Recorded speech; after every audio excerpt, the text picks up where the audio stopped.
here we are with Mr. E.Z, the up-and-coming rapper from Central Florida. Yeah. So to start off with with introducing you to the world, you go by the name E.Z. Why E.Z? Well, the name E.Z is given to me by my older brother and family and friends. And you know, it all started off throughout the neighborhood. Everyone just knew me by E.Z. And spread it out into school and throughout the city. And at first I was really debating on it because I actually had other names that people knew me by. But E.Z, I went with it for the simple fact that people was like, man, you know, if best, you know, that's the name that fits me the best because it's so fat with. Some people say I'm easy to talk to, easy to be around. And I just feel like it best describes me. So what is your main motivation at the moment? Main motivation is getting out there. And not just putting my material out there, but actually putting Central Florida where I feel it need to be. And I feel that's like one of, you know, the top cities. Because when you think of Jay-Z, you automatically think of Brooklyn. When you think of Rick Ross, you automatically think of Miami. You know, T.I., Atlanta, Bankhead. So, with that said, you know, I just love where I'm from so much that I feel that the world is still blind to it in a way. Coming from Haines City, you know, through Kissimmee and Orlando, and I just, you know, basically want to just put Central Florida where I feel it need to be. So, well, there's a saying that your first impression you get from someone is usually what determines if you want to know that person. Now, we know that you got certain tracks that you're promoting to claim your stake in the rap game. Give us a behind-the-scenes vision, like a vision for what first impression you want to set up in the ears of your soon-to-be listeners, and from the track like Message to the City. Well, first and foremost, man, to let people know that I'm serious about it, you know, because I know nowadays you have so many people at 1 second, yeah, I want to be a rapper, and they turn around and they just, hey man, what happened? And you don't never hear from that person no more. Right. So that's the first impression I want people to say, like, okay, I see you taking it serious. And second, with Message to the City, it's just me talking to my city, letting people know back home that I know wherever I go, out of New York, LA, wherever I go, people are gonna judge me like, okay, I'm not just looking at E.Z, but he say he from Central Florida. Well, the way he dressed, everyone must dress like that. You know, that's how people think, or the way he talk from his country accent and everything. So I'm just letting people know that, man, you know, back home I'm repping where I'm from, so I'm gonna take that very seriously. Because, you know, I'm repping back home, Central Florida. All right. Well, I'm not sure if these are two tracks, but Amazing and Old Town, how that works out. I don't want to talk too much on it because it's actually a storyline within a mixtape that will be coming out real soon, which is called IMT, Is My Time. But it's just out and about track, you know, being out in the club and enjoying life and, you know, just having a good time with your friends. And you know, it's nothing, it's a personal track, but at the same time, like I said, I don't want to speak too much on it because I'll be spoiling it. But it's basically, you know, a fun track to listen to and, you know, be out and about. All right. What about Like Me? Like Me. Like Me is a track that I love a lot because first and foremost, man, I'm a person who I don't like to exaggerate on my tracks at all. I like to be very personal. And Like Me, I think to go for everybody. You know, it's like a race. You have, you know, first place, second place, third place, fourth place, and fifth place. And I think, you know, the person that came in third and second place should be happy about that. Because without your second and third place, there wouldn't be no first place. You know what I'm saying? So, Like Me is basically saying whatever position you in at the time, even though it may not be on top, but as long as you know you gave it your all, then there's no one out there like you. And so that's what that track is basically saying. It's very deep, very deep. Yeah.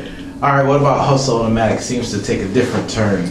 Hustle Automatic is a track that I enjoy hearing because Hustle Automatic, you know, coming from a small town like Haines City, and then right down the road you have Orlando. And I don't know if everyone ever heard that saying, but it goes, you know, if you're from the country, like if you come from the country, you better have a big time city hustle. And so it's just basically letting people know that, you know, what I'm doing is automatic. So, you know, my hustle is automatic. I stay on point, and even though I'm coming from a small town, I'm coming from Central Florida, you know, I'm gonna flow easy with it, and I'm gonna do what I know. I'm gonna do what I know I need to do at the end of the day, and that's just basically staying on your grind and doing what you have to do, and that's, you know, automatic for me. What about Go Hard? I think it speaks for itself. Go Hard is a track where I'm just basically saying I'm going hard at the moment. Well, not at the moment, but I'm going hard throughout my whole career. You know, definitely the position I'm in now is basically getting out there, so I'm letting people know that, you know, I'm gonna go hard at it, and I'm gonna take this very seriously. But I also know that title right there been used so many times by different artists. But, you know, I just like the sound that I got from the track, and it's a track I love listening to also, man. But like I say, man, that track speaks for itself. You know, just going hard at a time. All right. And what does the word team mean to you?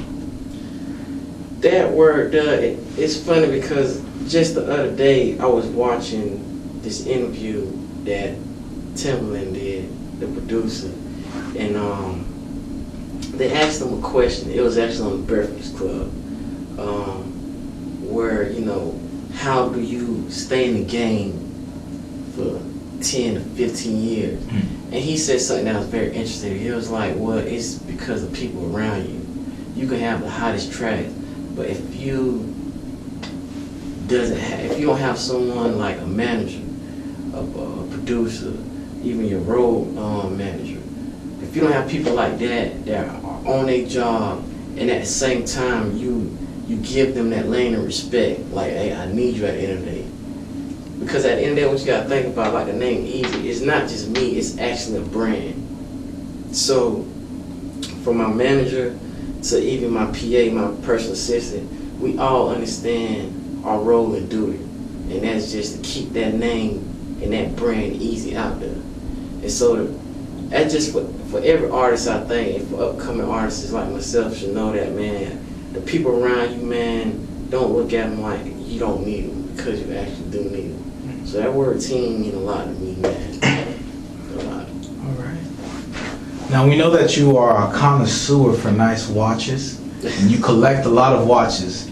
Now, with the worldwide audience giving you your 30 seconds of fame, tell us, what message do you want people to get from your music, and why do you think that they need to hear it?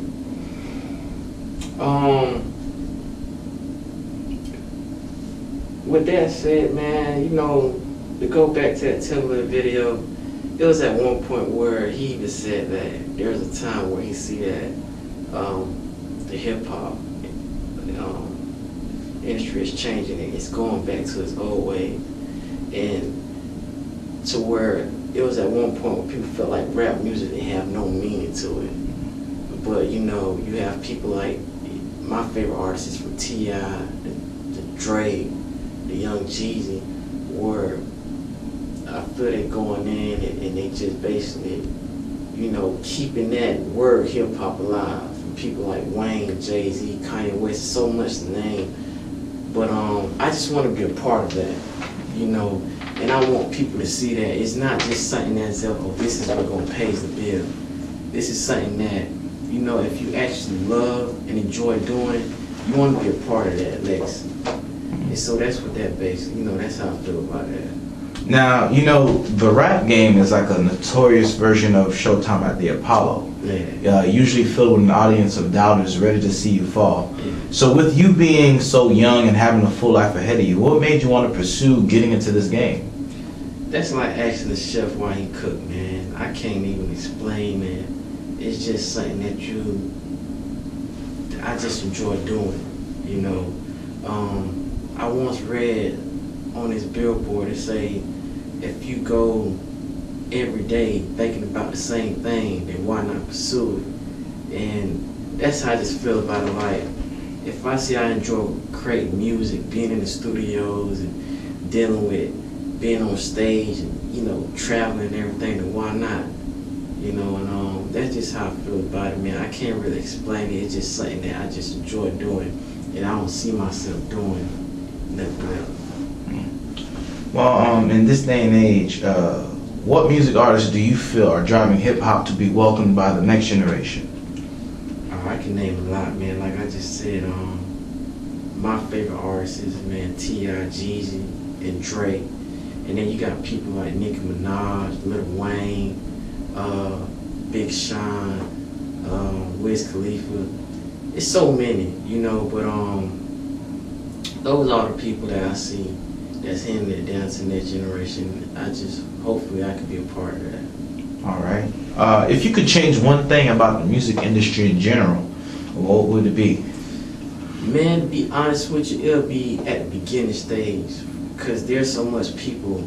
I feel like I once heard Wayne say this, where you have NBA players can easily get into a studio and record a track, or an artist or actress like, hey, I want to go in the studio. I think it should be such a form of like being a doctor. You need a degree, you need a bachelor, you need something to show. And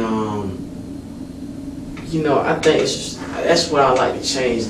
Where it shouldn't, it's let people see that, man, for people like myself, you know, being able to go to the studio, record a track, and then putting it out there, and knowing this is what I want to do for a living. But then you have someone down the street who, hey, they just go to the studio because they maybe just started with a little hook, and they just create a beat just for the fun of it. And I must admit, some people's careers start like that.